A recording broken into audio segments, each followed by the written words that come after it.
Halo, selamat datang di pembahasan mendalam kita hari ini. Halo? Kita akan bedah satu sumber menarik yang Anda bagikan ya. Spesifiknya bab 10 dari buku The Five Principles of Parenting. Iya, Yang judulnya Ilmu Tidur, mendapatkan obat terbaik secukupnya. betul. Misi kita hari ini, kita mau gali nih, apa sih intisari paling krusial dari sains tidur anak? Kita pisahkan mana yang beneran penting dari mungkin kebiasaan atau mitos aja gitu ya. Setuju. Nah, sumber ini langsung loh menantang satu pertanyaan besar yang mungkin sering Anda pikirkan juga. Seberapa penting sih sebenarnya di mana anak kita tidur? Apakah harus diranjang sendiri atau tidur bareng? Apa itu faktor penentu utama atau ada hal lain yang jauh lebih krusial? Mari kita lihat apa kata sainsnya. Topik yang penting banget ini ya. Karena sumber yang Anda berikan ini bab 10 itu melihat tidur bukan cuma istirahat biasa, Bukan sekadar istirahat ya. bukan, tapi sebagai obat terbaik katanya. Fondasi penting banget untuk perkembangan fisik, emosional, kognitif anak. Oke, Jadi ya, kita akan lihat bukti-bukti dari sains perkembangan yang disajikan di bab ini. Fokusnya gimana kita bisa ciptakan kebiasaan tidur yang sehat dan dukung anak kita. Oke, mari kita langsung aja ke temuan yang mungkin ini paling melegakan ya dari bab ini. Ada satu hal yang ditekankan jadi prioritas utama yang bahkan lebih penting dari perdebatan lainnya. Apa itu? Jadi inti utamanya itu adalah tidur yang terkonsolidasi. Tidur terkonsolidasi. Maksudnya gimana tuh? Artinya tidur yang nyenyak, yang durasinya cukup panjang, dan nggak kepotong-potong atau terfragmentasi. Oke. Jadi tidur lelap yang lama gitu ya. Betul. Sumber Anda ini secara tegas bilang kalau di mana anak tidur mau, itu co-sleeping ya bareng orang tua, atau berbagi kamar, room sharing, atau di kamar sendiri, itu ternyata kurang signifikan. Oh ya. Iya, kurang signifikan dibanding fakta bahwa mereka dapat tidur berkualitas dan cukup. Wah, ini menarik banget. Ini penting kan? Mengingat sering ada perdebatan soal attachment parenting versus metode lain yang kadang bikin orang tua pusing. Iya, sering dengar itu. Jadi sains di bab ini seolah bilang, udah jangan terlalu pusing soal tempat tidurnya, fokusnya geser ke kualitas tidurnya aja, gitu. Tepat sekali. Yang penting, selama lingkungannya aman, dan sumber ini juga ingetin rekomendasi dasar ya. Seperti apa tuh? Ya kayak bayi tidur terlentang, terus area tidurnya bersih dari selimut tebal, bantal, boneka, gitu-gitulah. Nah, selama itu aman, prioritasnya ya durasi dan kualitas tidur yang nggak keganggu. Oke. Jadi, daripada kita kejebak debat lokasi tidur, bab ini ngajak kita fokus gimana caranya biar anak bisa tidur nyenyak itu, dimanapun tempatnya. Baik. Nah, mari kita bedah nih gimana penerapan ilmu tidur ini berdasarkan usia, seperti yang dijelaskan di sumber Anda. Mulai dari bayi dulu ya, 0 sampai 1 tahun. Fondasi awalnya apa aja? Oke, untuk bayi baru lahir, ya, tantangan pertamanya itu jam biologisnya kan belum matang. Belum bisa bedain siang malam ya? Betul, jadi sumber ini bilang penting banget bantu bayi bedain siang dan malam. Caranya praktis kok. Gimana tuh? Siang hari, ya biarin aja terang, ada aktivitas normal. Nah, kalau malam, ciptakan suasana gelap, tenang, terus interaksinya seminimal mungkin. Oh, jadi pas nyusuin atau ganti popok malam-malam juga dibikin singkat dan tenang gitu? Iya, betul. Ini bantu melatih ritme sirkadian mereka, yang menurut sumber ini baru mulai benar-benar terbentuk itu sekitar usia 10-12 minggu. Oke. Perlu waktu ya. Terus, gimana soal anggapan memanjakan bayi kalau kita sering banget nenangin dia buat tidur? Sumber ini bahas itu nggak? Dibahas. Dan sumber ini jelas bilang kalau di bulan-bulan awal, bayi itu memang butuh bantuan dari luar untuk tenang dan tidur. Jadi, bukan manja ya? Bukan. Mereka belum bisa nenangin diri sendiri. Jadi kalau kita gendong, ayun, atau susuin sampai tidur, itu bukan manja, tapi ngerespon kebutuhan biologis mereka. Gitu katanya. Lega dengarnya. Iya. Kekhawatiran soal manja di usia ini, menurut sains perkembangan yang dikutip, itu nggak relevan. Oke. Terus ada konsep menarik nih di bab ini. Tidur menghasilkan tidur. Sleep begets sleep. Kok kayaknya kebalik ya? Gimana maksudnya? Nah, ini salah satu wawasan penting soal tidur bayi. Beda sama kita orang dewasa ya. Kalau kita kan mungkin makin capek, makin pules tidurnya. Iya, biasanya gitu. Kalau bayi yang terlalu capek, itu malah hormon stresnya, kortisol naik. Oh iya. Iya, jadi malah makin rewel, susah ditenangin, ujung-ujungnya malah makin susah tidur nyenyak. Wah, baru tahu saya. Jadi konsep tidur menghasilkan tidur itu artinya bayi yang cukup istirahat, cukup tidur siangnya sesuai kebutuhan, dia bakal lebih gampang tidur nyenyak di malam hari. Oke, oke. Kuncinya, kata sumber ini, kita harus kenali tanda-tanda awal dia ngantuk. Kayak gimana tuh tanda awalnya? Ya nguap, kucek-kucek mata, tatapannya mulai kosong gitu. Nah, pas itu langsung tidurin, sebelum dia masuk fase kelelahan banget. Paham. Jadi jangan tunggu sampai rewel parah ya, karena itu udah telat berarti. Betul. Oke, lalu gimana dengan balita usia 1-5 tahun? Apa perubahan tidur yang signifikan di fase ini? Transisi utamanya di usia balita itu pola tidur siang. Sumber Anda nyebutin kalau kebanyakan anak itu bakal pindah dari 2 kali tidur siang jadi cuma sekali. Kapan tuh biasanya? Sekitar usia 15-18 bulan katanya. Dan tidur siang sekali ini biasanya masih dibutuhin sampai umur 3-5 tahun. Cukup lama juga ya? Iya. Nah, di fase ini juga kemampuan mereka buat nenangin diri itu mulai tumbuh. Tapi rutinitas tetap penting banyak. Sip. Kita bahas rutinitas lebih dalam nanti ya. Sekarang gimana sama kelompok usia berikutnya? Pra-remaja yang mau masuk puber. Sumber ini bilang ada perubahan biologis yang menarik. Iya, betul. Pas masuk puber, itu ada pergeseran alami di jam internal tubuh remaja.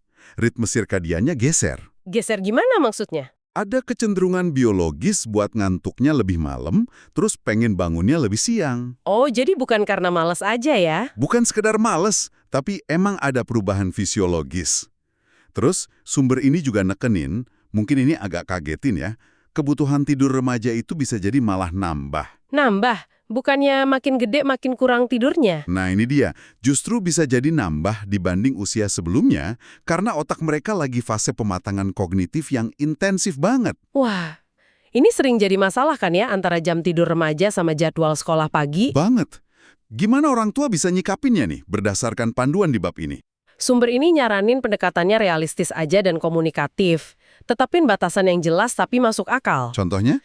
Misalnya, jam berhenti main gadget sebelum tidur, pastiin kamarnya gelap dan tenang, terus hindari kafein atau makan berat dekat-dekat jam tidur. Oke, tapi yang paling penting itu komunikasi terbuka.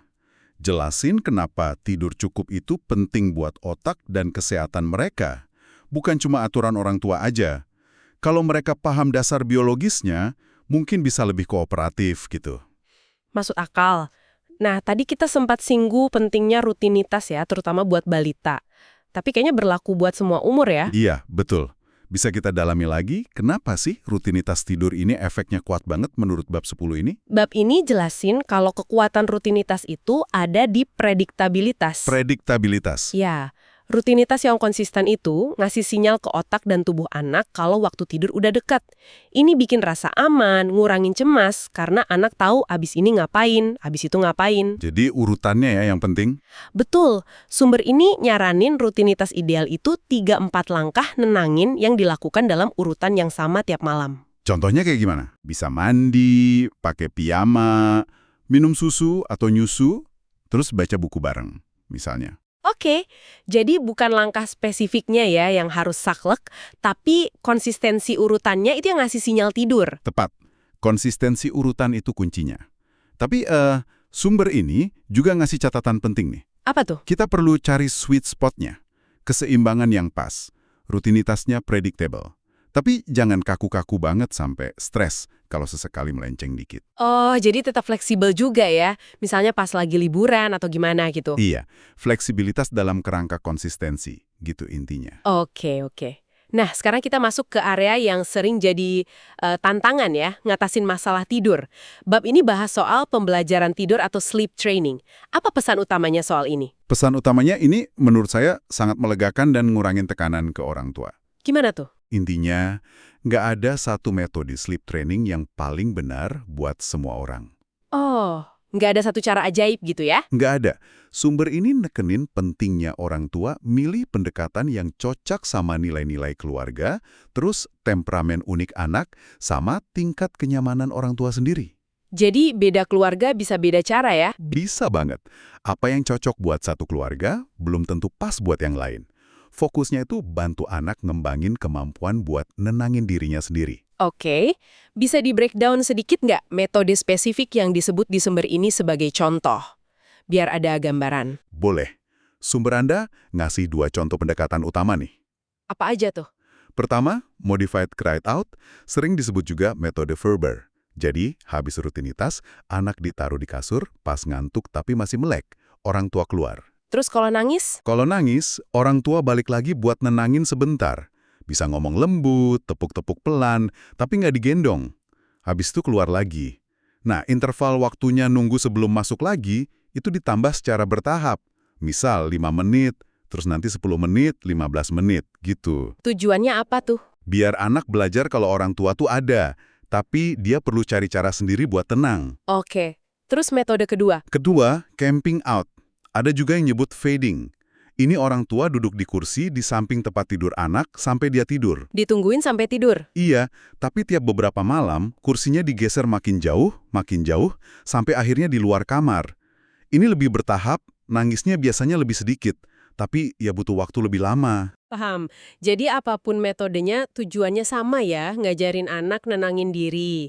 Nah, sumber Anda juga kasih contoh kasus nyata dari Q&A kan? Misalnya anak SD kelas 2 yang tiba-tiba sering mimpi buruk. Gimana solusinya kata bab ini? Nah, untuk mimpi buruk di anak usia sekolah, bab ini nyaranin. Pertama, validasi rasa takutnya. Tunjukin kita ngerti dan peduli pas dia bangun. Oke, ditenangin dulu ya. Iya, tapi yang penting banget, jangan ubah aturan tidurnya. Misalnya, jangan biasain anak pindah ke kasur kita, atau kita pindah ke kasur dia. Kenapa nggak boleh? Takutnya malah bikin asosiasi baru yang susah dihilangin nanti. Nah, sebagai gantinya, sumber ini ngasih ide kreatif. Bikin Brave Box, atau kotak keberanian. Kotak keberanian? Apaan tuh? Menarik kedengerannya. Jadi ini kotak disiapin bareng anak pas siang hari. Isinya benda-benda yang bikin dia ngerasa aman dan nyaman. Contohnya? Bisa foto keluarga, mainan kecil kesukaan, senter, mungkin baju bekas kita yang ada baunya. Nah, pas dia bangun karena mimpi buruk, anak didorong buat ambil sesuatu dari kotak itu buat bantu nenangin diri sendiri. Wah, solusi yang memberdayakan anak ya, keren. Terus kasus lain, balita yang jadi susah tidur habis liburan atau ada perubahan rutinitas. Ini sering banget kejadian kan? Betul, regresi tidur habis liburan itu umum banget. Saran dari sumber ini, pertama, kompensasi. Kasih perhatian one-on-one ekstra pas siang hari, buat ngisi tangki koneksi emosinya lagi. Oke, jadi biar merasa aman lagi ya. Iya. Kedua, pas mau tidur malam, coba terapkan perpisahan bertahap. Bilang aja kita mau keluar sebentar, misal ambil minum, terus nanti balik lagi. Dan beneran balik lagi. Jadi nggak langsung ditinggal gitu aja ya? Iya, ngasih benda transisional kayak kaos bekas kita juga bisa bantu. Nah, terus sumber ini juga nambahin catatan yang realistis banget nih. Apa tuh? Kalau nangisnya keterusan dan orang tua udah mulai kewalahan, ya demi jaga kewarasan kita juga, sesekali pakai penutup telinga, sambil tetap ada di dekat anak buat mastiin dia aman, itu bisa jadi pilihan. Biarin anak ngeluarin frustrasinya sebentar. Wah, ini penting nih, mengakui kalau orang tua juga punya batas ya.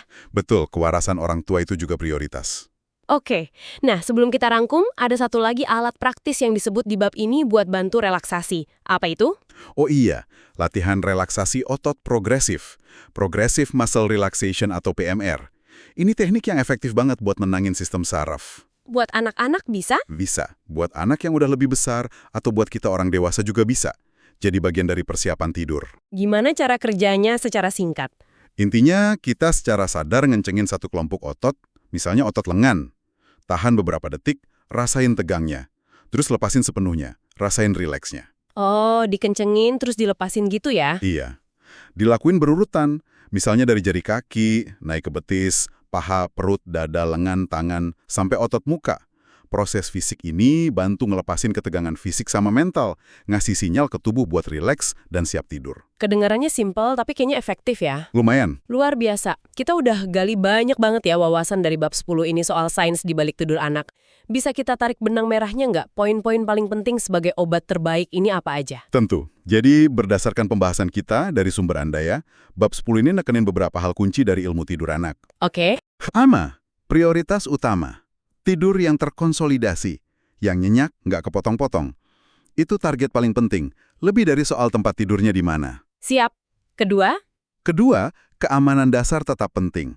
pastiin lingkungan tidur bayi aman, posisi telentang, nggak ada barang bahaya. Tapi habis itu ya fokus ke kualitas dan kuantitasnya.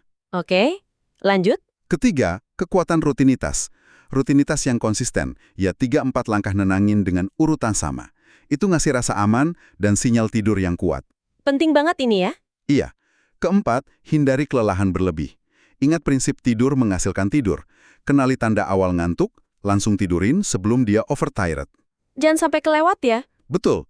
Kelima, fleksibilitas dalam mengatasi masalah. Pilih cara sleep training atau ngatasin masalah tidur yang paling pas buat keluarga Anda. Nggak ada satu jawaban benar. Oke, sesuaikan sama kondisi masing-masing. Iya. Dan terakhir, keenam, respon tenang dan strategis. Kalau ada mimpi buruk atau regresi, hadapi dengan empati, tapi tetap konsisten sama aturan dasar tidur. Gunain strategi kayak brief box tadi atau perpisahan bertahap. Rangkuman yang padat dan jelas banget. Terima kasih ya. Sama-sama. Nah, untuk Anda yang menyimak, saya mau tinggalin satu pemikiran terakhir nih, yang terinspirasi dari judul bab ini. Ilmu tidur, mendapatkan obat terbaik secukupnya, dan juga penekanan buku ini soal membesarkan manusia yang baik. Tidur yang cukup dan berkualitas itu kan obat buat anak ya. Tapi gimana kalau kita lihat itu juga sebagai obat buat kita, para orang tua? Menarik. Pertanyaannya gini, dari semua strategi tidur yang kita bahas tadi, mungkin soal rutinitas, atau kenali tanda ngantuk, atau bahkan teknik relaksasi otot progresif, itu mana ya yang bisa Anda adaptasi? Nggak cuma buat anak, tapi juga buat jaga energi, kesabaran, dan kesejahteraan Anda sendiri sebagai orang tua. Betul juga. Mungkin tidur yang lebih baik buat anak itu jadi langkah awal menuju rumah yang lebih tenang buat semua anggota keluarga. Coba renungkan itu ya. Terima kasih sudah bergabung dalam pembahasan kita kali ini. Sampai jumpa lagi.